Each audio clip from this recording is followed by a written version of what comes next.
சிம்மராசி அன்பர்களே, இன்று சந்திரன் உங்கள் ராசிக்கு 10ஆம் இடத்தில் உள்ளார். உங்கள் ராசி அதிபதி சூரியன் ராசிக்கு 11ஆம் இடத்தில் உள்ளார். இன்று தொழிலில் நல்ல லாபம் வரும். எடுக்கும் முயற்சிகள் அனைத்தும் வெற்றியை தரும். எதிர்பார்த்த பணம் கைக்கு வரும். சுபகாரியங்கள் நடக்கக்கூடிய அற்புதமான நாள். சிம்மராசி மகம் நட்சத்திரம். இன்று தொழிலில் நல்ல முன்னேற்றம் உண்டாகும்.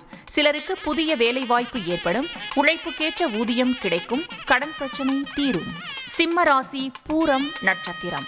இன்று அலுவலகத்தில் புதிய பொறுப்புகள் தேடி வரும். எதிர்பார்த்த பணம் கைக்கு வரும். பொருளாதார வளர்ச்சி உண்டாகும். குடும்ப ஒற்றுமை சந்தோஷத்தை தரும். சிம்மராசி உத்திரம் நட்சத்திரம். இன்று காரிய தடைகள் விலகும். உடல் ஆரோக்கியத்தில் முன்னேற்றம் உண்டாகும். வீடு வண்டி வாகன மாற்றம் ஏற்படும். சிலருக்கு குழந்தை பாக்கியம் உண்டாகும். உங்கள் ராசி மற்றும் நட்சத்திர பலன்கள் முழுவதுமாக காண டிஸ்கிரிப்ஷனில் உள்ள லிங்கை கிளிக் செய்யவும்.